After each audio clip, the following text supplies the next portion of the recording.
The probe died on a Tuesday. No one at the Galactic Council's deep-range monitoring station noticed for 11 minutes, because the technician on duty was eating lunch, and because probes died all the time out in the outer dark, clipped by debris, cooked by radiation, simply worn out from the loneliness of watching nothing for decades. Technician Hans Sepp logged it as equipment failure and reached for another bite of his food. Then the backup probe sent its first reading. He put the food down. The backup was registering contacts, ship contacts. The number was climbing. 40, 60, 120. And it kept going up, and Hans Sepp sat very still and watched it. Because in 17 years of monitoring the outer dark, he had never seen anything come from that direction. Nothing lived out there. Nothing had ever lived out there. The counter hit 1,000. The probe's display ran out of room for digits. Hans Sepp pressed the emergency channel with one hand. With the other, he pushed his food away. He wasn't hungry anymore. The council chamber of the Galactic Assembly sat on a neutral station at the center of 5 trade routes, chosen 3 centuries ago because it was equidistant from most of the major species, and offensive to none of them. It was a practical building, not beautiful. The kind of place where decisions happen because decisions had to happen somewhere. Delegate Pavu had sat in this room for 9 years.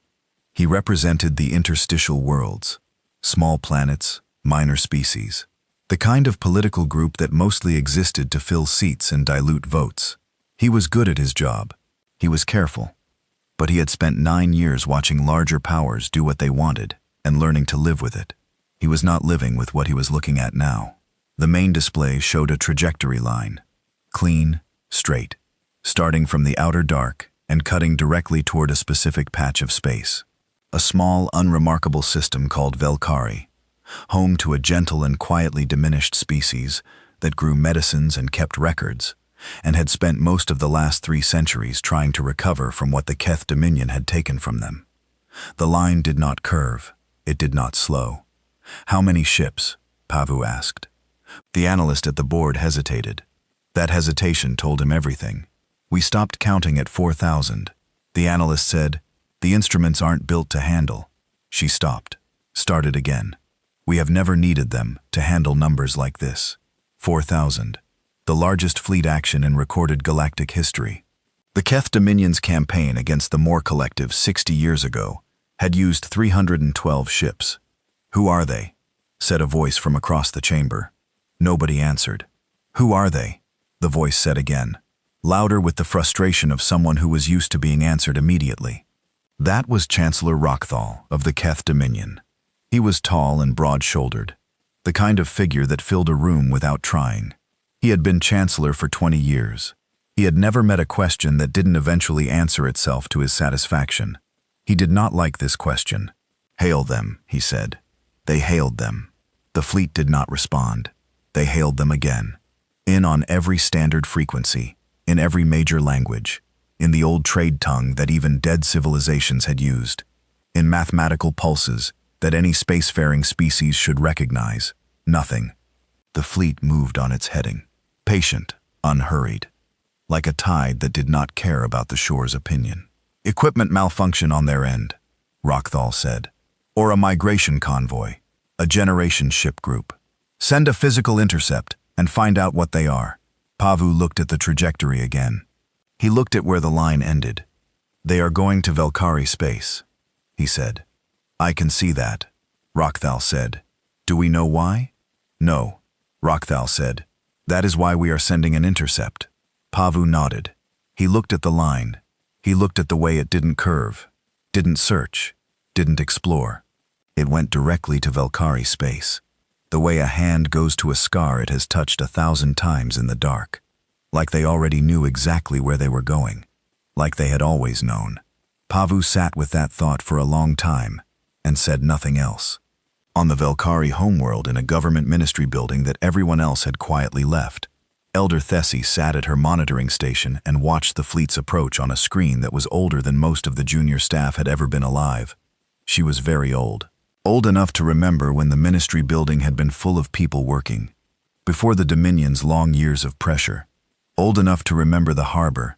She called it the harbor in her own mind, though it had not really been one. There was no water. It was a flat plain at the edge of the third continent. And 300 years ago it had been covered in ships. Broken ships, leaking ships, ships held together with emergency sealant, and something that was not quite hope anymore. And the people who came out of them had been hollow-eyed and shaking. And there had been so many children, 40,000 of them altogether, the last of a species. Thessie had been young then, a junior aide in the medical ministry. She had carried blankets to the harbor every morning for 6 months, and had never once felt like she was doing enough, because there was nothing you could do that would be enough for 40,000 people who had lost everything.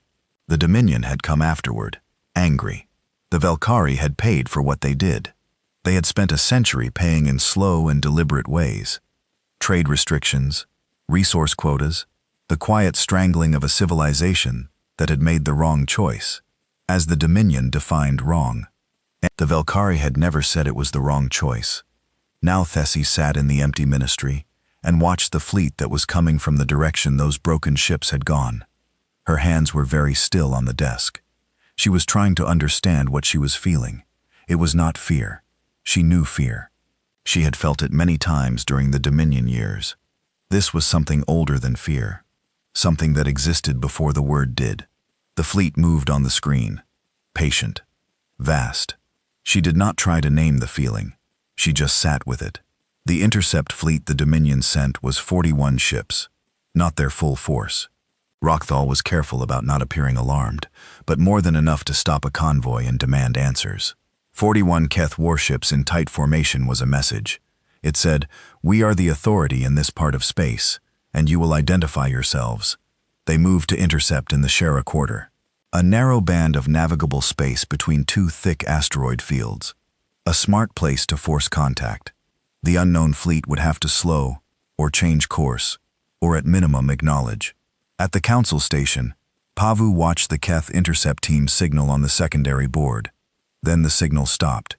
Not disrupted, not jammed, not scattered by static or interference. Just stopped, clean and complete, like someone closing a door. Pavu stared at the blank readout for a long time. Around him, to the chamber had gone completely quiet. "The 7th Armada is not responding," the comm officer said. His voice flat in the way voices went flat when they were working very hard not to sound frightened.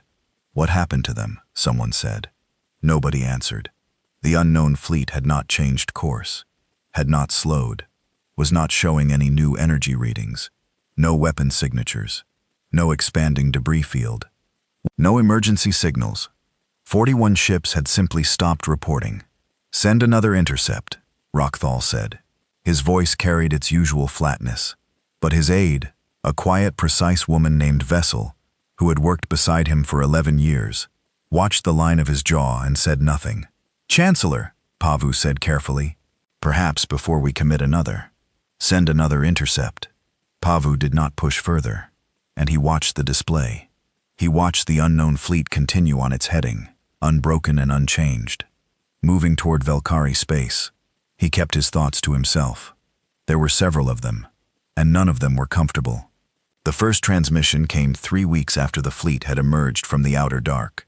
They had reached the edge of Velkari space. The fleet had stopped there, stopped exactly at the border, not 1 meter past it, and held position for 6 hours. They were not drifting. They were holding, with the kind of precision that required active effort and clear intention. Then the transmission arrived, text only. No voice, no visual, no identification codes, no diplomatic headers, none of the standard opening protocols the galactic community had used for 4 centuries of interspecies contact. Just text. In a dialect of old Velkari script so archaic that the translation systems needed 11 minutes to read it. "We are here to settle accounts. Please advise where you would like us to begin." The chamber read it in silence. Pavu read it twice. Then a third time. Rockthal read it and said, "Accounts." "What accounts?" Nobody answered him. Pavu was looking at the transmission's timestamp, then looking at the fleet's position, held patient and exact at the Velkari border. He was thinking about the old Velkari dialect, about how old it actually was, about how whoever sent that message had not written it just now, in the moment, looking up old words in a translation file. Someone had written that message a long time ago, had kept it. One had carried it across 3 centuries of dark space, and had sent it the instant the moment was right. Not before, not after. The patience behind that hit Pavu like something physical. He sat down slowly. "Who are they?" Rockthal said again, his voice carrying something new in it that he was working to keep out. Something that was not quite the same as his earlier certainty. On the screen, the fleet waited. The answer did not come from the Council's analysts. It did not come from the Dominion's intelligence division, which had been working for 3 weeks and was very quietly not finding anything. It did not come from any of the major powers who had been running identification checks since the probe first stopped counting. It came from the Velkari archives, a young archivist on the night rotation assigned to cross-reference the old dialect transmission with historical records, found it in under 40 minutes. Found it in a record so old that it had been stored in physical format and only partially transferred to the digital system, a harbor manifest, 300 years old. It listed names and numbers, and the condition of each group that had arrived on that flat plain at the edge of the 3rd continent. Species, human. Number of individuals, 40,247. Condition, critical.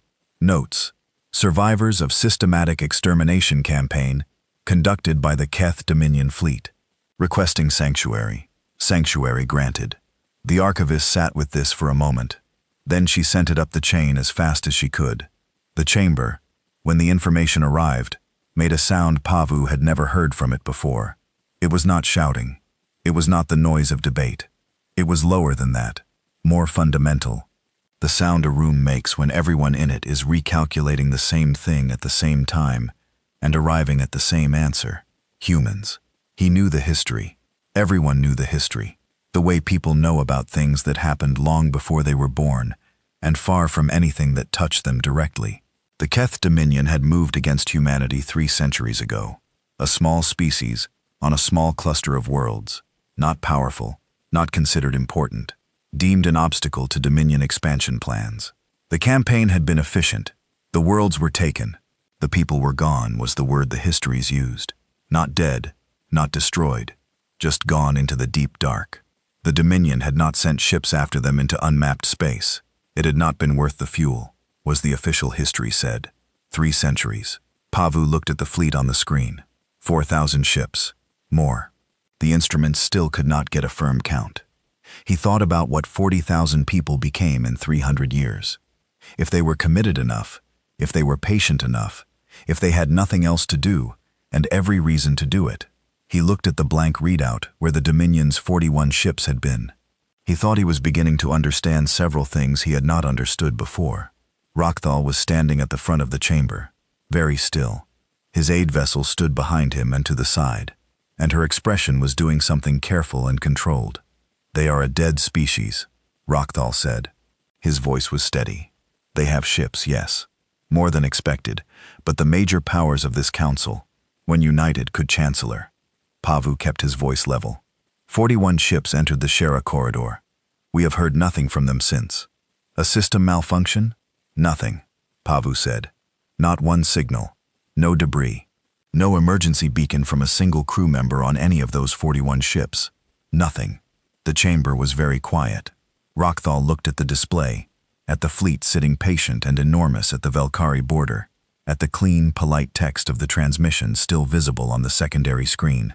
He said nothing more. Pavu noticed that Rockthal's aide had been looking at her own small screen for the past several minutes, with an expression that was not quite fear, but was close enough to it that the difference did not matter much. He did not ask her what she was reading. He did not think he wanted to know. Heard him. That night there was no real night on the council station, only a scheduled dimming of corridor lights every few hours. Pavu stood at the viewport in his quarters and looked at the stars. Somewhere out there, beyond what any instrument could show him, 40,000 people had boarded broken ships and gone into the dark 300 years ago. They had gone with nothing. He tried to imagine what you built in 300 years, when you had nothing except the memory of what was done to you, and the memory of one species that had helped you, when those two things were the center of everything. When your children grew up knowing both of those things as clearly as they knew their own names. He thought about 40,000 people becoming more, becoming a civilization in the dark with no one watching and no one interfering. HFY, with every year and every resource directed toward a single purpose. 300 years. He thought about the Velkari, about a small species that had done one thing, one act of shelter in a desperate moment, and had been made to pay for it slowly and deliberately for a century, while the people they sheltered disappeared, and the Dominion's power made it clear that mercy had consequences. The Velkari had paid the price. They had never said it was not worth it, and now something was coming back from the dark. Pavu pressed his forehead against the cold viewport glass. Accounts, he thought. They said accounts. Not revenge, not war, not justice even. Justice was a word with a lot of interpretations, and a lot of room for emotion to blur the lines. Accounts. He thought about the old Velkari dialect, about a message written long ago and carried all this way, and sent at exactly the right moment. He thought about the 41 ships in the clean, complete silence, where their signals used to be. Someone has been keeping very careful records, he thought, for a very long time. And now they are here, and they know exactly where everything stands. The stars were very still outside the viewport. In the morning, everything would begin. Pavu stood there for a long time, watching the dark where they had come from, feeling the particular cold of understanding something that you cannot undo. On the Velkari homeworld, Tessie received the translation confirmation at the same hour. She read it. We are here to settle accounts. She thought about the harbor, about 6 months of morning walks across a flat plain carrying blankets that were never enough, about a small boy who had pressed his face into her shoulder and held on with both hands and said nothing at all because there were no words for what had happened to him. She thought about what her people had paid for doing what they did. She thought about what it must have felt like. 40,000 people getting back onto their damaged ships and going into the dark, leaving the only friends they had in the entire galaxy, not knowing if they would ever come back, not knowing if the people they left behind would survive the Dominion's anger, carrying that uncertainty with them into the unmapped dark. She thought about what you hold on to when you carry something like that. She looked at her screen. 4,000 ships. Sharnit, the first thing they did when they came back was write in her people's oldest language and ask where she wanted them to begin. The feeling she had been carrying since the fleet appeared finally had a clear shape. It was not fear. It was not wonder. It was the specific feeling of someone who made a choice long ago, without knowing if it mattered, and then lived for 300 years inside that not knowing, and then one quiet evening received their answer. Tessie sat in the empty ministry and let herself feel it completely. Outside the window, the city was ordinary. The evening light was ordinary. Somewhere nearby, a bird made a small sound in a tree. She pressed the reply key. She typed in the old dialect her grandmother had taught her, and in words she had not used in 40 years, because no one spoke them anymore. Begin here. She sent it. She sat back. She was crying. She did not know when she had started. She did not try to stop. Outside, the city continued its ordinary evening, unaware that in a quiet ministry office, an old woman had just answered a question that had been waiting 300 years for someone to ask it. The fleet received her message. The fleet began to move. The shuttle Pavu took to the human flagship was a small diplomatic vessel, standard issue, the kind of craft designed to look unintimidating and neutral. It had comfortable seats, a small refreshment unit, and windows along the side that now showed him something his brain kept refusing to fully process. The fleet. He had seen the numbers, and he had stared at the instruments for 3 weeks. He had heard analysts read out figures that had no historical comparison, but numbers on a screen were one thing, and this was another thing entirely. The ships went in every direction he looked, not clustered, not crowded, organized, each one placed with clear purpose. The way a city is organized, where the placement of each building makes sense once you understand what the city is for.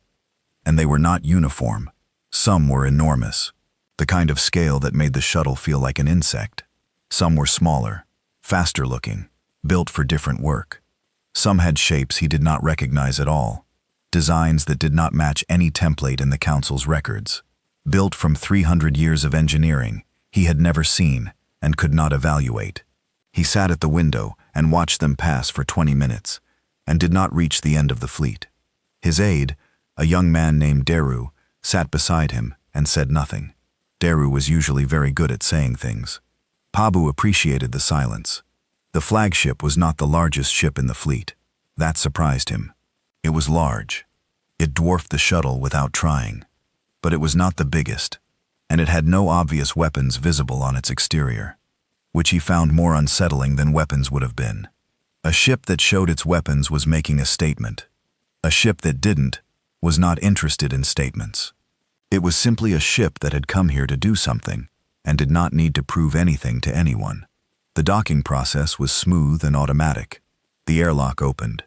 There was a human there waiting, a young woman in a plain gray uniform who said nothing dramatic and made no particular event of the moment, who simply said in the common tongue with a slight and unfamiliar accent, "Delegate Pabu, the Admiral will see you now."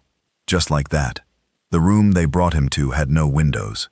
Pabu had expected a command center, a war room, screens and maps, and the visible machinery of a 4,000-ship fleet, something designed to impress and to show power. It was a plain room, a table, 2 chairs, lighting that was warm rather than harsh. There was a small machine on a side counter, making something that steamed gently and smelled like nothing he recognized, but in a way that was not unpleasant. Admiral Soren Weil was already sitting at the table. She was not what he expected. He was not sure afterward what he had expected. Something harder, maybe. Something that looked like 300 years of building toward a single moment. She looked like someone who had been awake a while but was not tired. She was calm in the way that people were calm when they had moved past the part where calm required effort. She stood briefly when he entered, which he did not expect, and gestured to the chair across from her. "Delegate," she said. "Sit, please." She poured 2 cups of the steaming thing from the machine and set one in front of him. "You don't have to drink it," she said. "I don't know if it suits your biology, but it's warm. And this is a first meeting and it seemed appropriate." Pabu sat. He looked at the cup. He looked at her. "Admiral," he said, "I represent the Galactic Council. I need to ask." "You need to ask a lot of things," she said, not unkindly. "You've been trying to reach us for 3 weeks. You did not respond." "No," she said. "Why not?" She considered this. It did not seem like a difficult question for her, just one she was deciding how much to answer. "We had nothing to say to the council yet," she said. "We had something to say to the Velkari. We said it. They answered. Then we were ready." "Ready for what?" She reached under the table and placed an object between them. A ledger, physical, bound in something dark and slightly worn at the corners. The way things got worn from being handled regularly over a long time. It sat on the table between them, and it was the most ordinary-looking object in the room, and somehow the most important. Pabu looked at it. "What is that?" he said. "An accounting," she said. "Of everything." She did not open it immediately. She drank from her cup and let him look at the ledger. He did not touch it. He was not sure he wanted to. "Every species in the council has an entry," she said. "Every interaction our people had with every species, going back to first contact and forward through today. Every kindness, every harm, every trade agreement honored or broken, every refugee taken in or turned away, every ship that helped and every ship that fired." She said it the way someone states a fact about the weather. Not proudly, not threateningly, just cleanly. "You have been watching for 300 years, Pabu said. "We have been recording," she said. "Watching suggests we were hidden. We were not hiding. And we were in the unmapped dark, doing what our people have always done. Surviving, building, making something from nothing. And recording," he said. "We sent observers," she said. "Long range, patient. It is not difficult to gather information about people who do not believe you exist, and therefore do not bother to conceal themselves from you." Pabu thought about that. He thought about the last 300 years of galactic history, all of it proceeding normally, no one thinking about the 40,000 people who had gone into the dark. All of the conversations and decisions and cruelties and kindnesses that had happened in open sight, in ships and stations and council chambers, while somewhere in the unmapped dark, someone was writing it all down. He felt the particular uncomfortable feeling of someone who has been observed without knowing it. "The Valkyrie entry," he said. "What does it say?" She opened the ledger to the first page. He looked at the Valkyrie entry.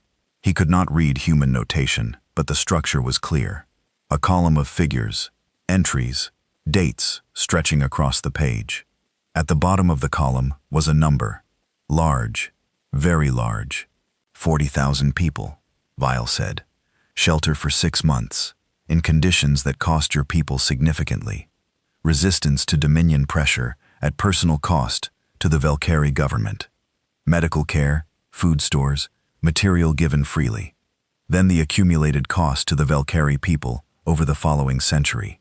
The trade restrictions, the resource extraction, and the systematic economic damage the Dominion imposed as punishment for what the Valkyrie did. She turned the page. "We include that," she said. "What it cost them to help us, what they lost because they helped us. That is part of the debt." Pabu was quiet. "You include what was done to them because of you," he said. "If you shelter someone, and they bring you harm in doing it," she said, "and you knew that was possible and did it anyway, then the harm is part of what they gave." "Yes." Pabu sat with that for a long moment. "The Valkyrie entry is at the front," he said. "Yes," she said. "Because they are first. Because everything else in this ledger comes after them," she said.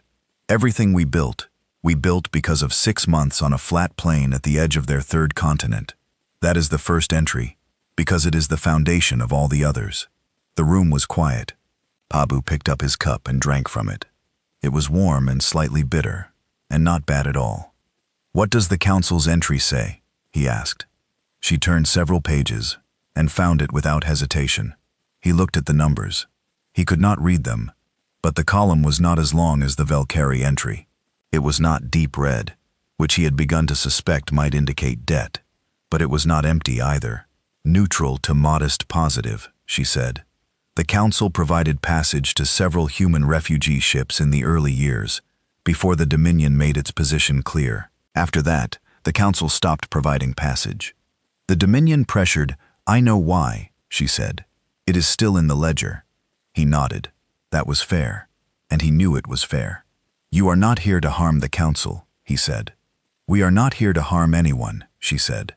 "We are here to settle accounts. Those are very different things." "And the Keth Dominion's entry?" She did not turn to it immediately. She looked at him steadily. "The Dominion's entry," she said, "is in the back." She picked up her cup. "There is a reason we put it in the back," she said. Pabu thought about the 7th Armada, about the blank readout, about 41 ships in complete clean silence. He did not ask her to turn to the back. "I want to be clear about something," Vile said. "We did not come here to fight. We have not been preparing for a war." Pabu looked at the fleet visible in every direction outside the ship. She understood what his silence meant. "We prepared for the possibility of a war," she said. "If someone chose to start one with us, that preparation took the same amount of time and resources as what we actually came here to do, which is settle accounts. The difference is that what we actually came here to do is almost finished." "Almost," Pabu said. "The Valkyrie repayment is large," she said. "It will take time to deliver properly.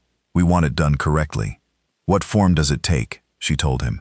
He listened for a long time. His aide, Duru, sitting quietly in the corner of the room, had stopped writing things down somewhere in the middle and was simply listening with his mouth slightly open. It was not weapons, not territory, not political leverage or military support, or any of the things that constituted power in the galaxy's current language.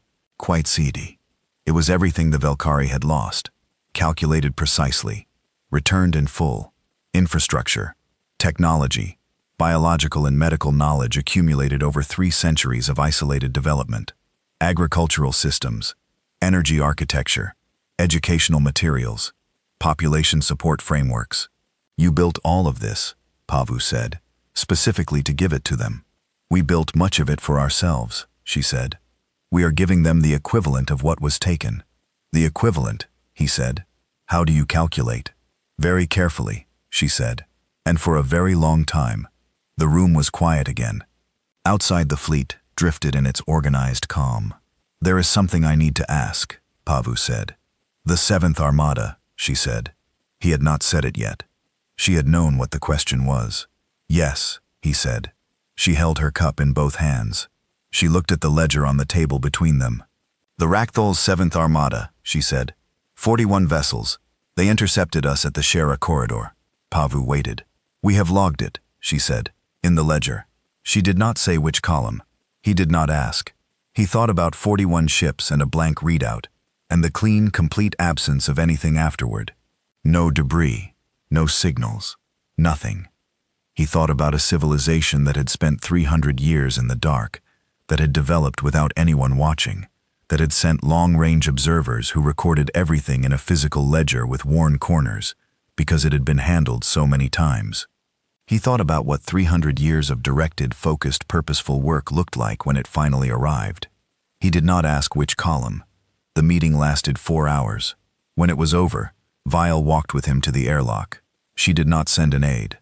She walked with him herself, through clean, plain corridors past humans in gray uniforms, who nodded at her as she passed, and did not stare at Pavu, which he found remarkable, given that he was the first non-human many of them had likely ever encountered in person. They did not stare. They simply went about what they were doing, because there was work to do, and the work was the point, and everything else was secondary to the work. At the airlock, Vile stopped. "Delegate," she said. "I want to say something, not for the record, and not as a formal communication." Pavu stopped. "The council did not do nothing," she said. "In the early years, before the Dominion made its position fully clear, there were small things, ships that looked away, authorities that processed transit documents very slowly and asked no questions. Small things, done by individuals at some risk to themselves." She looked at him. "We know who they were," she said. "Those entries are in the ledger too." Pavu thought about 9 years in a council chamber, about his own world's history, about whether his own people had an entry, and what column it was in. "We are not only here to collect debts," Vile said. "The ledger works in both directions." She put out her hand, the human gesture, open palm, which he knew from cultural files, but had never experienced firsthand. He took it. Her grip was firm and brief, and entirely ordinary. "We will be in touch," she said. He nodded, and stepped through the airlock. In the shuttle, on the way back to the council station, Doru sat beside him for a long time without speaking.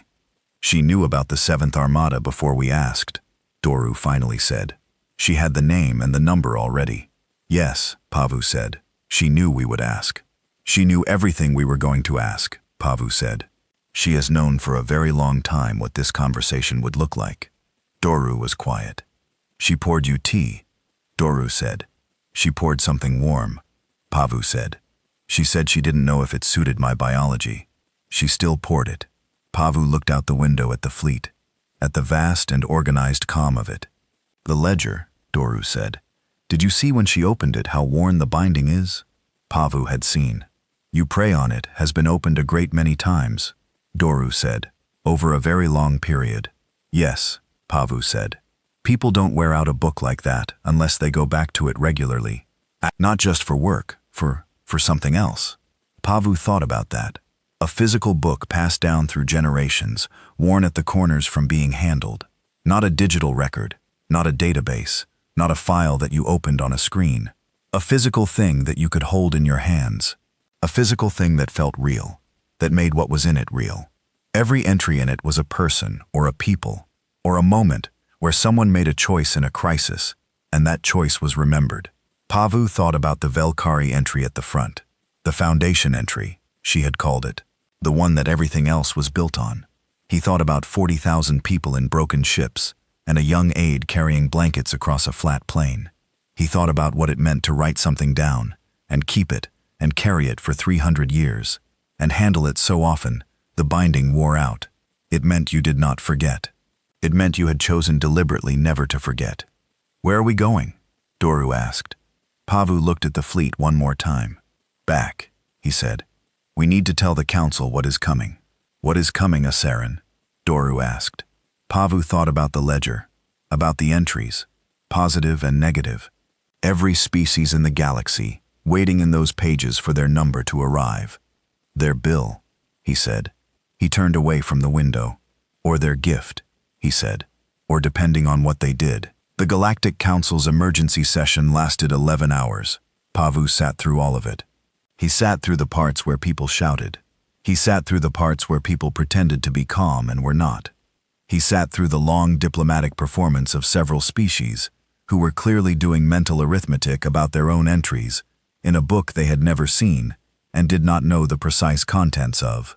He presented his report from the meeting with Admiral Vile. He read from his notes. He answered questions. Most of the questions were about the 7th Armada. He told them what Vile had told him, that the Armada had intercepted the human fleet at the Shara corridor, that it had been logged in the ledger. He did not tell them which column it was in, because she had not told him, and he did not tell them his own conclusion about which column it was in, because he was not yet ready to say that out loud in a room full of people who would react badly to it. He sat through 11 hours of the council, trying to decide what to do. They did not decide anything. This was not unusual. The council frequently took multiple sessions to decide things. It had a process. The process was designed to ensure that everyone was heard and that decisions were reached with full consideration. The process was not designed for 4,000 ships already sitting in Velkari space, already beginning to do things. On the morning of the second day, 3 things happened at approximately the same time. The first thing, a human envoy arrived at the Han homeworld. The Han were a small species, unremarkable in most respects, unknown primarily for their medical knowledge and their strong cultural tradition of offering aid to travelers. 40 years ago, a human exploration vessel had been damaged by a debris field near Han space. The Han had found the ship. There had been 11 surviving crew members in poor condition. The Han had brought them aboard, had treated them, had sent them on their way. No record of the incident existed in the Council's files because it had been a private act. One small species' natural hospitality, not worth documenting in official channels. The human envoy who arrived at Han was young and polite and arrived in a small ship alone. She met with the Han Science Ministry and handed over a data package. The ministry spent 6 hours going through its contents. It was 3 centuries of human pharmaceutical research, biology, chemistry, disease treatment, genetic medicine. Everything they had developed in isolation, translated into Han notation, and organized clearly for easy use. Not a promise of future sharing, not a trade proposal, delivered complete without conditions. The head of the Han Science Ministry, a man named Vosara, who had spent 40 years working on 3 specific diseases that had resisted every treatment his people had tried, found in the package not just leads, but complete solutions, not partial solutions. Complete ones worked out in full. He started crying at his desk. His assistant asked if he was all right. He could not explain quickly enough what he was looking at, so he just said, "We have been trying to solve this for 40 years. And," his assistant said, "and they solved it," he said, 30 years ago. "And when they brought us the answer." The assistant looked at the screen. "Why?" she said. Vosara thought about the story his grandmother had told him about a damaged ship and 11 people, and a decision to help that had seemed very ordinary at the time. "Because 40 years ago, we did something small," he said. "And apparently they do not consider small things unimportant." The assistant stood at the desk and looked at the screen for a long time. "Who are these people?" she said. It was not a frightened question. It was something else. Vosara was already reading the first solution document. His hands were not steady. "I don't know," he said, "but I am very glad they exist." The second thing that happened that morning, a human envoy arrived at the borders of Velnari space. The Velnari were a border species, medium size, competitive, with a history of territory disputes and a political culture that prized strength and decisive action. 100 years ago, during a confused and badly documented skirmish in a disputed zone, 11 humans had been killed by Velnari forces. The Velnari records listed it as a defensive engagement against unknown vessels in claimed territory. The human records, it turned out, listed it differently. The envoy was polite, professional. She met with the Velnari Border Council and presented a sealed document. The Border Council opened it. Inside was a bill, itemized, precise. 11 individual accounts, each calculated separately, with entries for each loss, direct harm, lost future contribution, compounded across a century. Then a second section, the cost to the families, to the mission, to the broader effort. It was not a large bill by the standards of the Han delivery or the Valkyrie repayment. It was a specific, measured, careful document. At the bottom was a line that said, "Proposed settlement options are as follows." The proposed settlements were all things the Velnari could actually do, resources they could provide, technology they could share, actions they could take, nothing impossible, nothing designed to humiliate. The Border Council sat with the bill for several hours. When the Galactic press contacted them, word had spread quickly. The council spokesperson came out and made a short statement. "We have received a document," she said. "We are considering our response." A reporter asked what was in the document, and the spokesperson paused. "It is fair," she said. She said nothing else, and went back inside. The third thing that happened that morning became the most watched broadcast in the history of galactic communications. The Han Science Ministry's Vosara gave a brief statement to a small regional news service that was not even particularly well known. He was not good at speeches. He was a scientist, not a politician. He stood in front of his desk with a data package still on the screen behind him and talked for about 4 minutes in a plain and slightly stumbling way about what had been delivered and why. He said that 40 years ago, his people had helped someone who was hurt. He said it had seemed like a small thing at the time. He said that apparently it was not small to the people they had helped. Shh. He said that what had been delivered to his ministry that morning would save lives. Many lives. Lives that would have been lost without it. He did not editorialize. He did not make it dramatic. He just said what happened. The broadcast reached the Galactic Council's main information network within 2 hours, because a council staffer happened to see it and forwarded it. Within 4 hours, it had been picked up by every major news service in the assembly. Within 6 hours, it had been translated into every language the network supported. By the end of the day, the image everyone knew was the last 2 seconds of the broadcast, where Vosara finished speaking and looked down at his desk, and then just stood there, breathing. And you could see in his face what it felt like to have 40 years of work resolved in a single morning, because someone, somewhere, had written down a small act of kindness and never let it go. He wasn't performing anything. He was just standing there, feeling it. The entire galaxy watched him feel it. The Keth Dominion's response to all of this was a series of press statements that Pavu read at his desk and set aside without replying to. The statements said various things. That the human presence was illegal under council transit regulations. That the technology transfers were a violation of standard intellectual property frameworks. That the so-called debt ledger was a unilateral document with no standing under galactic law. That the Dominion was prepared to take whatever steps were necessary to protect galactic order. He, Pavu, set each statement aside. He noticed that the statements did not mention the Seventh Armada. He noticed that the statements did not say specifically what steps the Dominion was prepared to take, or how exactly they proposed to address 4,000 ships already operating freely in Valkyrie space. He noticed that each statement was slightly shorter than the one before it. On the 4th day, Chancellor Rockthal called an emergency meeting of the Dominion's military high command. Pavu knew this because Rockthal's aid vessel had sent him a quiet and carefully worded message, asking whether it was too late for the Dominion to put in a request for a bilateral meeting with Admiral Vale. It was the first time in 9 years that anyone from the Dominion had asked Pavu for help with anything. He forwarded the request to the human fleet's communication channel. He received an acknowledgement within the hour. The request has been logged. He passed this back to Vessel. He did not hear from her again for several days. On the 5th day, the Dominion's home system stopped responding. Not under attack, not blockaded. The shipping lanes around it were open. The communication channels were active. No one was interfering. The system just stopped reporting normally. The monitoring stations showed the 3 major inhabited Keth worlds. Then the monitoring stations showed something different where those worlds had been. Dispersed mass. Not explosive. Not violent. Not the reading you got from a destroyed planet. Just the orderly, quiet absence of what had been there before. A net, like something had been carefully taken apart and redistributed. It took the council's analysts 6 hours to confirm that no one had died. The Keth population, all of it, every person from all 3 worlds, had been relocated.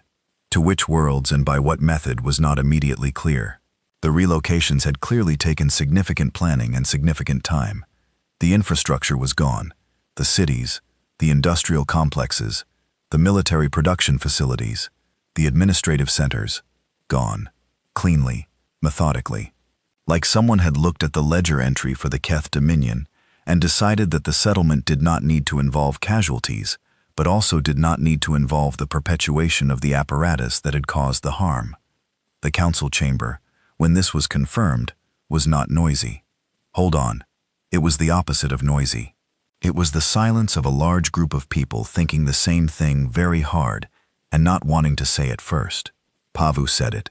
They relocated the Keth population before they dismantled the infrastructure, he said. Which means the relocation was planned first. Which means all of this, he gestured at the display, was the plan. He looked around the room. How long does it take, he said, to relocate an entire species, 3 species worth of population, all 3 Keth homeworlds, and do it without a single casualty? The room was quiet. Longer than 3 weeks, he said. Longer than the time since the fleet appeared. He let that sit. They planned the Keth settlement long before they arrived here, he said. They knew what the Dominion would do. They knew the Dominion would send the 7th Armada. They knew the Armada would intercept them. They had the Keth relocation already in motion before we ever saw their fleet on our instruments. The silence in the room was now a specific kind of silence. How long ago, someone said. Pavu thought about a worn ledger. About 300 years. He did not answer. Rokthal's address to the galactic press was scheduled for that afternoon. He was 3 sentences into his prepared remarks when his communications director approached the podium and bent to say something in his ear. Everyone watching saw his face do something it had never done in public before. He stopped speaking. He stood at the podium for 4 seconds without speaking. Then he stepped back from it and walked off without another word. The communications director stared at the podium for a moment. Then she followed him. The press release issued later that day said the address had been postponed due to an administrative scheduling conflict. On the same day, the Dominion's 14 outer colonies filed simultaneously for Council Protectorate status. Pavu read the 14 filings in his office. They were almost identical in structure, which told him they had been prepared in advance by people who had expected to need them. He sat at his desk and thought about that, about Keth citizens on the outer colonies who had apparently been ready for this possibility, who had had the paperwork prepared, who had been watching the ledger numbers in their own way, with their own quiet calculation. They had made their own decisions about what the arrival of the human fleet probably meant for the Dominion's future. He thought about what it meant that ordinary Keth citizens had seen this coming when their own chancellor had not. He filed the protectorate requests and copied them to the relevant administrative departments. Then he sat at his desk for a while and thought about the difference between people who were afraid of what had happened and people who were afraid of what had not happened yet. The council chamber the following morning had a different quality than it usually did. Not louder, actually quieter. The kind of quiet where everyone has already had the argument with themselves and arrived at approximately the same position. Species representatives who rarely spoke were speaking. Several of them were asking procedural questions about the ledger, its legal standing, whether it was recognized, whether settlements reached through it were enforceable under council law. Pavu listened to these questions and understood what they actually were. They were not questions about legal frameworks. They were the sound of people trying to find out, without asking directly, what their own entry said, and whether what was coming for them was a bill or a gift. "We have not seen the ledger," said the representative of the Shevost Compact, a species with a long history of complicated relationships with almost everyone. "We cannot respond to something we have not seen. I believe," Pavu said carefully, "that you will be shown your entry when it is relevant to do so." "By whom?" the Shevost representative said. "By the humans," Pavu said. "On their schedule," the representative said. "Yes," Pavu said. The representative sat back. They said nothing else, but they sat in a particular way that told Pavu the question was not resolved, just contained. That was how the whole chamber felt. Contained. things held in and behind doors and not quite said out loud. He thought about the Velkari spokesperson. "It is fair," said quietly as though surprised, as though fairness was not what had been expected, and the surprise of it was hard to process in public. He thought about Vocera standing at his desk with 40 years of impossible problems suddenly resolved behind him. He thought about the Han families who would live because of what had been delivered, about the specific diseases, about the complete solutions. The council chamber talked for 7 hours and reached no formal resolution. After, in the corridor, a representative from a small species called the Mevin stopped Pavu. The Mevin were very small and very old as a civilization, and very quiet in galactic politics. They had been around long enough to have seen things come and go. "Delegate," the Mevin representative said. "A question." "Yes," Pavu said. "The species that sent those 40,000 people away," she said, "that exterminated their worlds and did not pursue them into the dark because it was not worth the fuel." Pavu waited. "Do they understand?" she said. "What they made?" Pavu thought about a physical ledger with worn corners, about a message in a dead dialect carried for 300 years, and about a fleet that held position exactly at a border and waited 6 hours for a reply before moving 1 meter into the space they had been invited into. "No," he said, "I don't think they did." "That is the most terrifying thing you could have said," she told him. She went back into the chamber. Pavu stood in the corridor. Outside the station's viewport in the distance, ships were moving toward Velkari space. Human ships carrying things, doing the work they had come to do, patient and quiet, and entirely certain of what they were doing. Pavu went back to his office and sat at his desk for a long time before he could find a way to start his next report to anyone. They came in the morning. Not warships, freighters. The distinction was clear even to Thessie's aging eyes. The shape of them was wrong for combat. Wes built wide and heavy, rather than lean. Built for carrying rather than fighting. Hundreds of them moving in a slow and coordinated line across the Velkari sky, holding formation with such easy precision that they looked like a single thing rather than many. Thessie stood at the window of the ministry building that had been her post for 60 years, and watched them come in through the atmosphere. The younger government officials were gathered in the main hall, speaking to each other in low voices, doing the organizational work of receiving something this large and this unexpected. There were protocols being written on the spot. There were comm channels being opened and closed. There was the particular organized noise of a bureaucracy trying to adapt quickly to something it had not prepared for. Thessie was not in the main hall. Why? She was at the window. The freighters were descending now, spreading out over the landscape, each one moving to a specific position with a kind of deliberate placement that told her they already knew where they were going, not searching, not circling.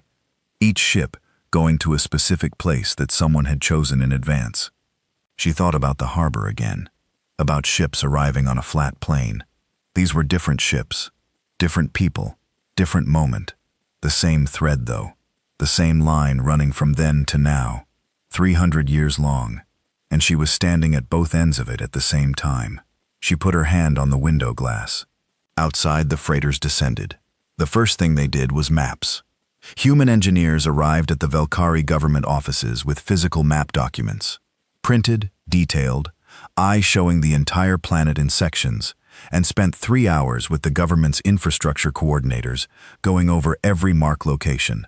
The mark locations were where things would go. Thessie sat in the back of the coordination room and watched this happen. She watched the human engineers explain their plans in careful, simply spoken common tongue, pointing at the maps, answering questions patiently, never seeming frustrated when a question required a long answer. She watched the Velkari coordinators lean over the maps and follow the pointed fingers and ask more questions.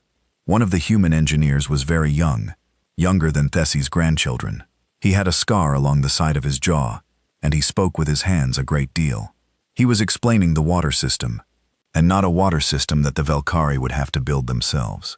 A complete water reclamation system, the components for which were already on the freighters, already being positioned, ready for installation beginning the next morning. He explained how long it would take. He explained the maintenance requirements.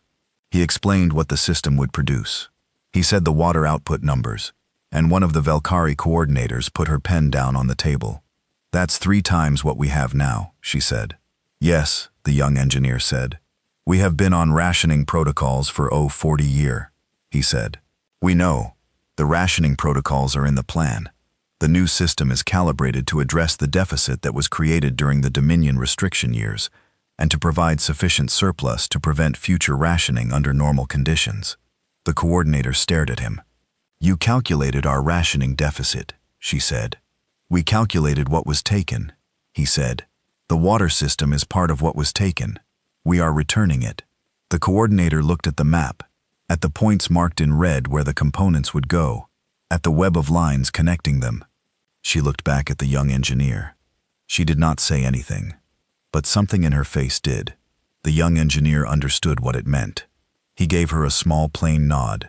Then he pointed to the next item on the map and continued explaining. The school was built on the 8th day. Tessie was not expecting it. She had been watching the larger work, the terraforming arrays going in on the strip land in the southern continent, the orbital station assembling itself in sections with a speed that still astonished her every time she looked up, the medical facilities opening in 3 cities at the same time, fully equipped, fully staffed, already seeing patients. The orbital station, she had been told, took 11 days to assemble from components on the freighters. 11 days. The Valkyrie equivalent had taken 9 years. She had been watching the large work, and so she almost missed the school. It was in a district of the capital city that had been bombed during the worst years. The buildings around it were still unrepaired. The Valkyrie rebuilding had been slow, much constrained by the resource restrictions the Dominion had maintained through most of the last century. The district was not fully abandoned, but it was not well. It had the specific quality of a neighborhood that had once been something and was now reduced to its outline. The school was small. It was placed where a building had stood before the bombing. Human construction workers had cleared the site in a day and built the structure in 6. It was not large or grand. It was sized correctly for a neighborhood school, with rooms for children and a space outside for them to move around in. When Tessie came to see it, a human worker was finishing the entrance. He was placing a plaque beside the door. He secured it carefully. Then he stepped back and looked at it, and then turned and saw her. He said nothing. He seemed to understand who she was without being told, though she did not know how. He stepped to the side and let her look at the plaque. It was in old Valkyrie script, the same archaic dialect that the first transmission had used. The words were clear and plain. From the children of the 40,000. Tessie looked at the plaque for a long time. The construction worker waited quietly and did not rush her. She did not cry this time. She had done her crying. What she felt now was past the place where crying reached. She reached out and touched the plaque with 2 fingers, very briefly. Then she turned and walked back toward the ministry. She had work to do. There was a great deal of coordination still needed, and the irrigation systems were going in tomorrow, and someone needed to be present to confirm the placement was correct. Oh, she walked back with her hands clasped behind her and her face very still, and something in her chest that she thought would take some time to find the right words for. She was all right with that. Some things were bigger than quick words. Admiral Vale came to the Valkyrie homeworld on the 9th day. She came alone. No guard, no delegation, no formal announcement. She arrived in a small craft and was met by a single government aide who brought her to the ministry. Tessie was waiting. They sat in a room with 2 chairs and a low table and a window looking out at the work happening in the southern district.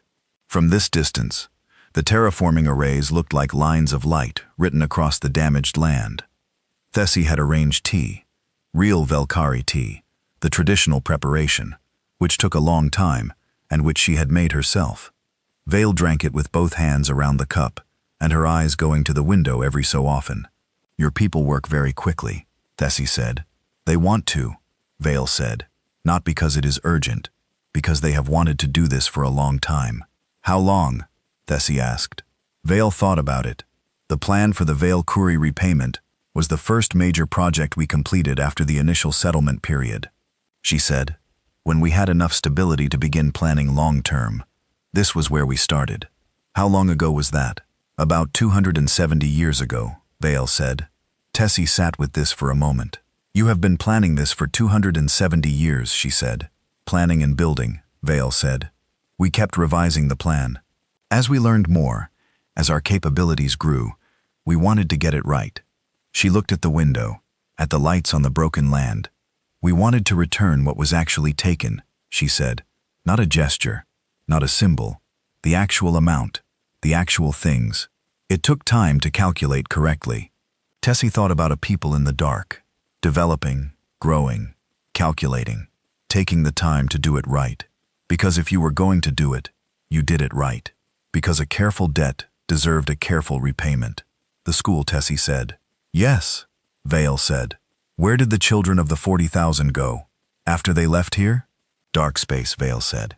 We called it the Reach, a system of 6 worlds unmapped, well away from the transit lanes. We built there. On 6 worlds. On 6 worlds, Vale said. We have more now. The Reach expanded. How many people? Tessie asked. Now. Vale looked at her cup. More than we arrived with, she said. It was not really an answer. Tessie understood it was not meant to be one. Not yet. That number, whatever it was a piece of information the galaxy would receive when it was useful for the galaxy to receive it. Can I ask you something? Tessie said. Yes, Vale said. Were you always going to come back? Vale looked out the window for a long time. The lights of the terraforming arrays moved slowly across the damaged landscape. We built our first ship, she said, and named it after your world. She was quiet.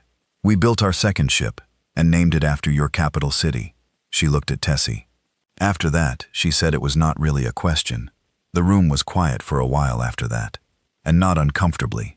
The kind of quiet that comes when something important has been said, and both people are letting it settle. Later, Tessie walked with her across the city. Not a formal tour, just walking. Vale had asked if she could see it. The real city, not the areas under active construction. Tessie had understood. They walked through the market district, which had recovered somewhat over the years. Stalls and small buildings, the daily trade of a civilization that had survived its reduction and was still here. People moved around them, and some of them recognized the sea and nodded.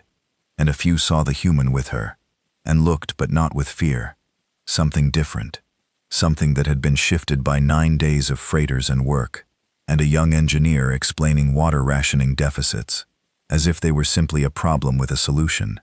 The Dominion, Tessie said as they walked. She did not phrase it as a question. It was just a word. Vale walked for a moment. Yes, she said. I heard about the homeworlds, Tessie said. That no one was hurt. We were not here to hurt people, Vale said. We have never been here to hurt people. But the infrastructure. The infrastructure was the mechanism of harm, Vale said. We removed the mechanism. The people are on new worlds, smaller, less resourced. They will have to build. They will have difficulty. She stopped walking. She turned to look at a building on the side of the street. An old building, now repaired in places with materials that did not quite match, which was how you could tell where the damage had been. So did we, she said. She said it quietly, not with anger, not with satisfaction, with the flatness of a simple fact that had been lived and understood, and filed. Tessie looked at the repaired building, at the places where the materials did not match. She had looked at those places for many years. She had stopped seeing them. She saw them now. The Keth people, she said. What happens to them? They rebuild, Vale said. Without the Dominion structure. Without the apparatus. Some of them will be fine. Some of them will struggle. The outer colony populations are resourceful. They know how to do without. She started walking again. Their entry in the ledger, she said, is now closed.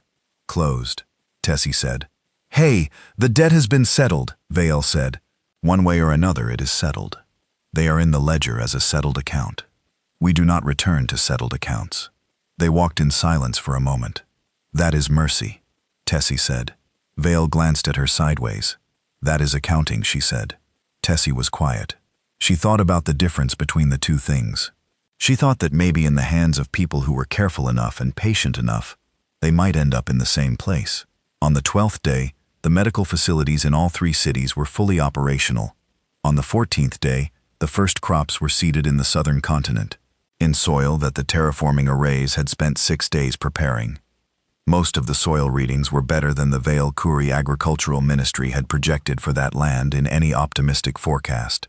3 different scientists sent Tessie messages about the soil readings. One of them used the word impossible, and then corrected himself in a second message, and said he meant unprecedented. On the 15th day, the orbital station was completed. Human engineers gave the Vale Kuri operations staff a 3-day handover and orientation. The station was not a human station with Vale Kuri access. It was a Vale Kuri station built by humans, handed over completely. The deed of transfer was the most paperwork Tessie had signed in 20 years. She signed every page. On the 16th day, Vale's small craft left the homeworld and returned to the fleet. Tessie stood at the window again. Out there, the freighters were still there, still working, still making their slow, organized passes over the landscape. The work was not done. It would take more weeks. But the southern continent's lights were different now. The lines of the terraforming arrays had settled into their operational pattern, a steady, regular movement across the land, doing the slow work of returning something to what it should be. Tessie watched them from the ministry window. Somewhere in that light, crops were seeded in prepared soil. Children would go to a school with a plaque above the door, in a language their grandparents had stopped speaking, because no one else knew it anymore. Water would flow somewhere it had not flowed in 40 years. She thought about 6 months of morning walks, across a flat plain carrying blankets. She thought about 40,000 people in broken ships. She thought about what it was to carry something for 300 years, and then come back and put it down properly. She put her hand on the window. Outside, the lights moved across the southern land, steady, unhurried, patient in the way of things that have all the time they need to do what they came to do. Tessie stood at the window for a very long time. The city behind her was already different than it had been 16 days ago. It would be more different in another 16. She was going to live long enough to see it. She was certain of that, and the certainty was not something she had felt before. And she did not examine it too carefully, because some gifts are too large to hold directly. Because she just stood at the window and let the lights move across the land and breathed. The broadcast went out on a morning when the council station's corridors were already busy, with more people than they were built for. Pavu arrived at his office early, before most of his staff, a habit from the first years when his group was small, and he had learned that the quiet hours were the only ones you could actually think in. He made something warm in the small machine in the corner, and sat at his desk, and looked at the incoming messages, of which there were a great deal. He was on the 3rd message when the broadcast notification appeared at the top of his secondary screen. It said, "Simultaneous multi-channel transmission, received from human fleet, all species, all standard frequencies." Text format. He opened it. He read it. Go, he set down his cup. The ledger was public, not a summary, not a statement about it. The actual contents, every entry, every species, every column of numbers, every calculated figure, released simultaneously to every species in the Galactic Assembly, delivered in each species' own language, formatted clearly, organized by species. The methodology explained in plain language at the top, so that the numbers could be verified by anyone who wanted to check the work.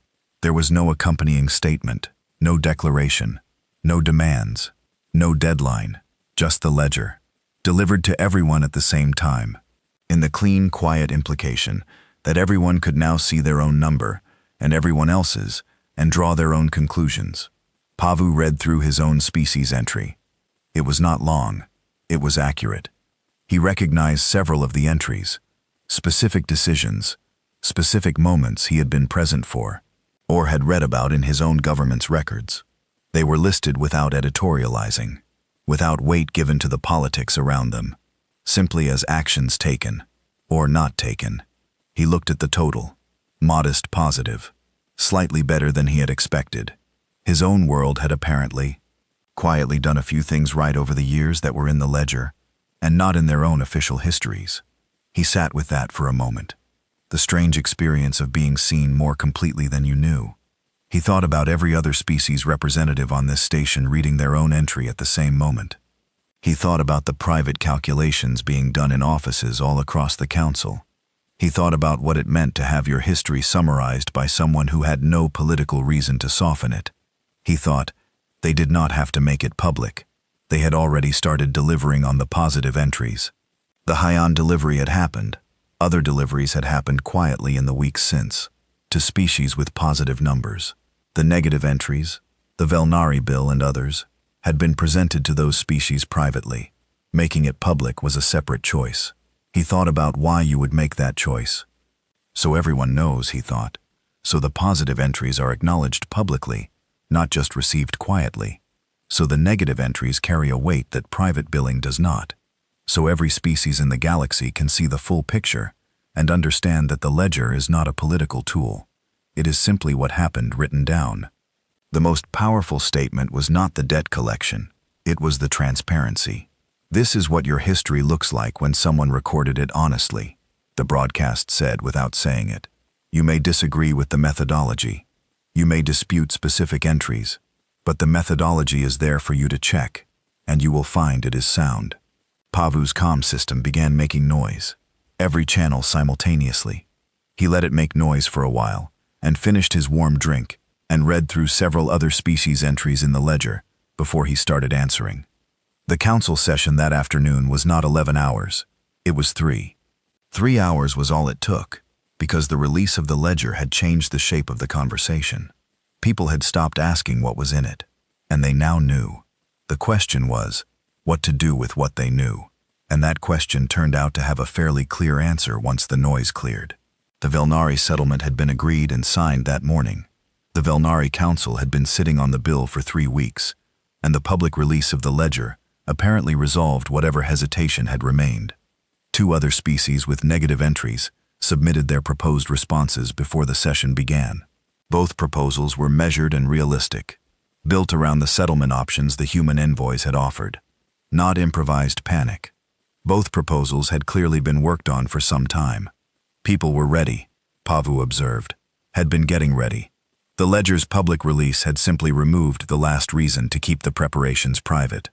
3 hours, a record. And at the end of the session, Pavu proposed that the council formally invite a human representative to address the assembly. The motion passed by a significant margin. He sent the invitation to the human fleet's communication channel. He received a reply within the day. The invitation has been received and logged. A response will be provided. Not yes, not no. Logged. He understood by now that this was how they communicated intentions. Nothing was said that was not meant. Nothing was promised that was not certain. The word logged meant it had been received and would be addressed when addressing it was appropriate. He put it in his notes and moved on. On a neutral world in the outer reaches of Dominion-adjacent space, a young woman named Mira was watching the broadcast from a small apartment that overlooked a gray and unremarkable city. She was 23 years old. She worked in a records office. She had done this work for 2 years since finishing her studies, and she was good at it. Her real name was Mira Rockthal, but she had not used that name in public for 3 years, since her grandfather died, since the weight of it had stopped being something she could carry everywhere she went. She was watching the broadcast of the ledger's release. She had been watching everything related to the human fleet since they appeared. The way you watch something that was coming toward you, and might or might not be coming toward you specifically. The Dominion entry was near the end of the ledger. It was long. She did not read all of it. Only as she had grown up in the Dominion's administrative class, she knew enough of the history to understand the general shape of what the numbers meant. She did not need to read every line to understand it. She looked at the total at the bottom of the Dominion's entry. She sat with it for a long time. Then she closed the broadcast and went to work. She worked her regular shift. She filed her regular records. She had a meal in the office's small eating area with 2 colleagues who were also watching coverage of the broadcast and who talked about it in the careful way people talked about large things they did not know how to hold yet. She came home. She sat in her apartment and thought about her grandfather, about the things she had been told as a child, and the things she had understood much later as an adult, in the way understanding often worked, not arriving all at once, but settling slowly over years, until one day it was just something you knew and could not unknow. She had spent 3 years building a quiet life under a different name, working in a records office, being ordinary. She had 3 weeks ago begun writing a message, had not sent it, had rewritten it several times. Tonight she finished it. It was not long. It asked one question, and she sent it to the human fleet's communication channel, the public one that was listed in the diplomatic record. She did not expect a reply. She received an acknowledgement within the hour. Your message has been received. 3 days later, she received a follow-up. Admiral Vale will meet with you at the following station at the following time if you are able. Mira sat with this for a long time, and then she booked her travel. The station Admiral Vale had named was a small one, a transit point, the kind of place where people passed through rather than stayed. It had a viewing lounge with a long window looking out at a quiet stretch of space. And it was here that Vale was waiting when Mira arrived. Vale was alone. No aid, no security, no delegation. Mira walked to the table. She sat down. She had rehearsed several openings. She had a question she had been carrying for 3 weeks. She had words prepared. She looked at Vale. She said, "What happens to the negative numbers?" Vale looked back at her. She looked at Mira the way she looked at things, completely without hurry.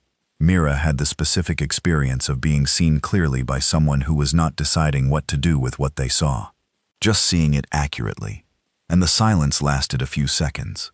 It was not a hostile silence. It was the silence of someone who understood precisely what was being asked. "You're not the Dominion," Vale said. "My name is Wei." "I know your name," Vale said. "Both of them." Mira was quiet. "You're not the Dominion," Vale said again, quieter this time, not as a statement about politics, as a statement about what she was looking at. "But the number," Mira started. "The Dominion's entry is closed," Vale said. "The account is settled." "The infrastructure?" "Gone," Vale said. "Yes, that is the settlement." "And the people? The Keth people on the New Worlds? They had nothing to do with Mort." "Some of them had nothing to do with it," Vale said. "Some of them did. The account is settled for all of them the same. The settlement was not designed to distinguish. The Dominion as an entity has a closed account. The people who came from it are individuals. Individuals have their own entries." She looked at Mira steadily.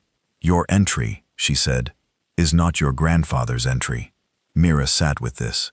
"What is my entry?" she said. 3 years, Vale said. "You have been building something different for 3 years under a different work.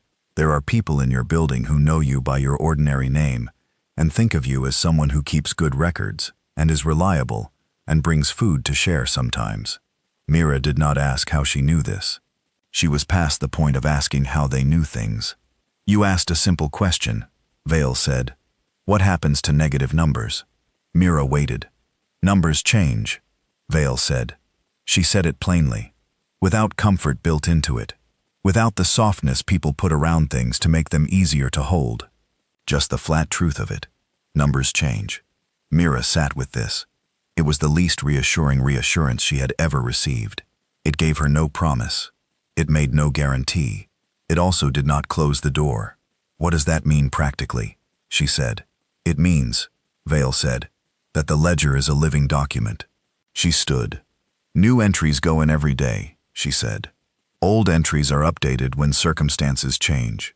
The ledger is not a sentence. It is a record." She was preparing to leave. "Why did you agree to meet with me?" Mira said. Vale paused. "Because you asked," she said. "That's all?" "You asked honestly," Vale said. "You asked because you needed to know the answer, not because you wanted to negotiate or to make a case or to get something.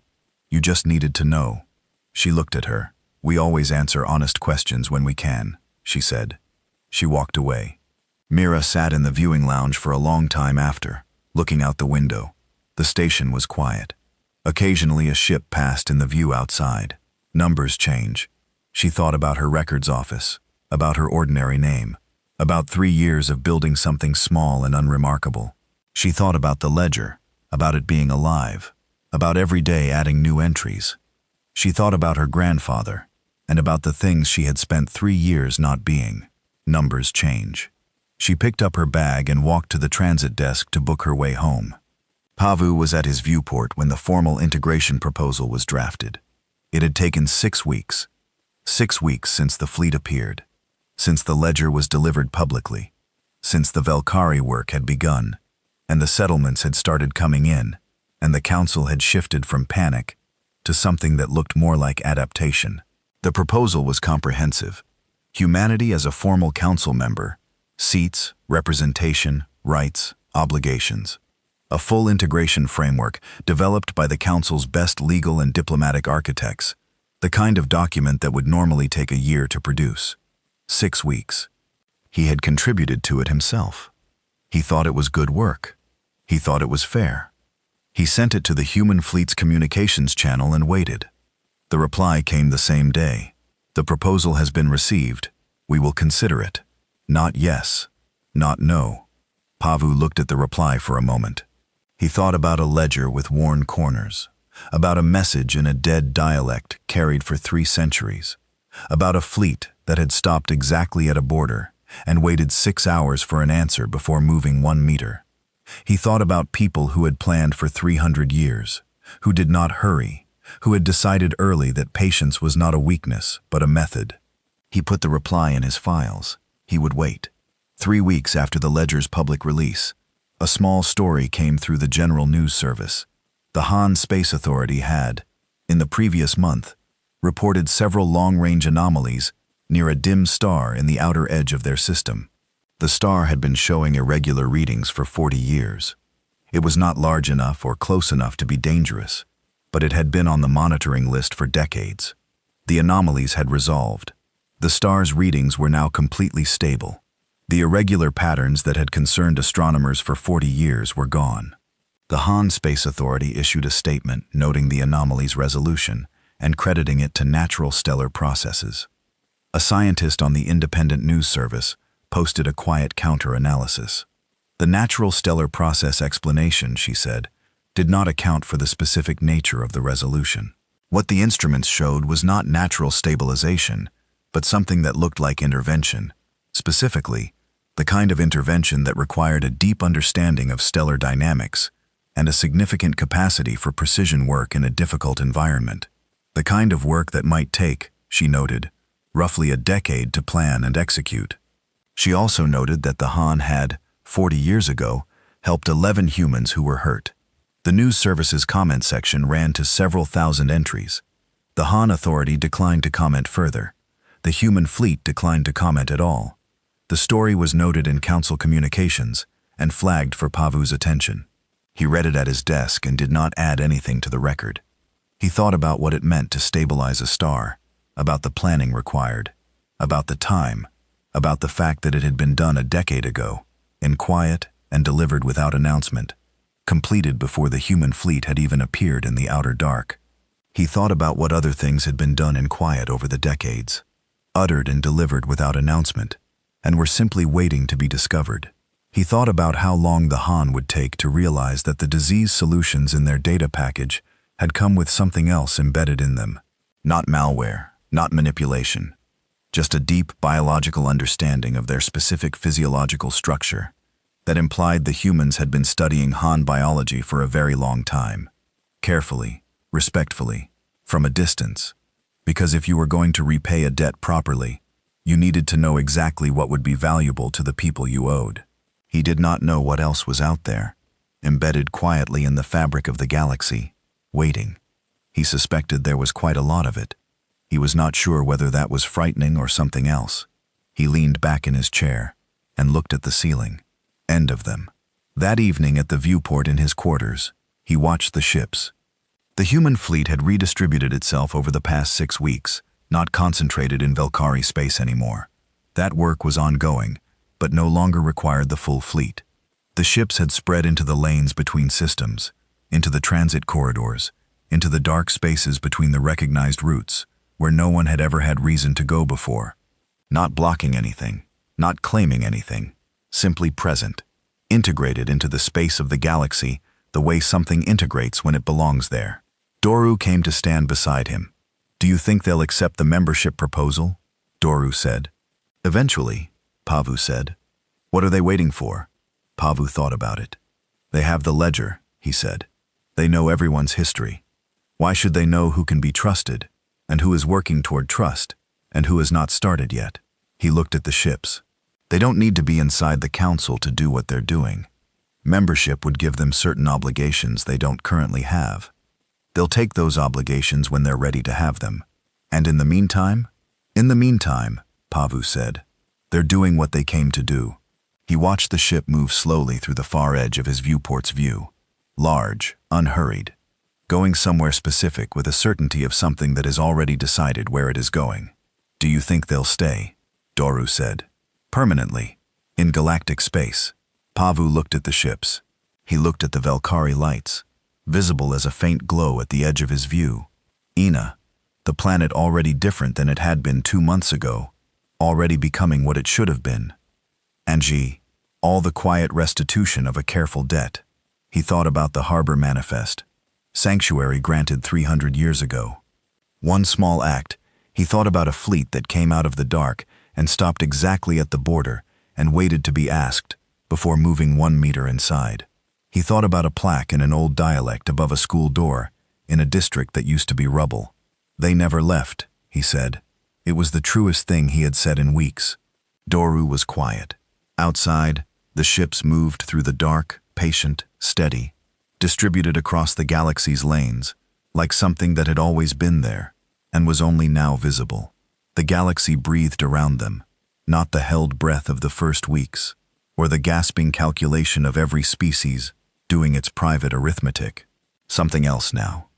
Something that was working out slowly and imperfectly. What it meant to share a galaxy with people who kept records, who remembered small things, who carried debts and gifts alike across centuries, and delivered them properly without ceremony, because the delivery was the point and not the drama of it. Pavu stood at the viewport until the light-dimming cycle started in the quarter behind him. He thought about Mira in her records office under her ordinary name. He thought about Thessi at a window, watching light move across restored land. He thought about Vosara, with 40 years of impossible problems suddenly solved. He thought about a ledger with worn corners, handled so many times the binding had softened. He thought the galaxy feared them because the galaxy expected revenge, and what they brought instead was something the galaxy had no category for. They brought a reckoning that was also a gift. They brought an account that was also a homecoming. They brought 300 years of work, aimed precisely at making things right, not making things even. That was the thing no one had prepared for. Not what they did, what they were. He stood at the viewport until the lights dimmed fully, and the quarter went dark. Outside, the ships moved through the dark between the stars. Patient, present, home.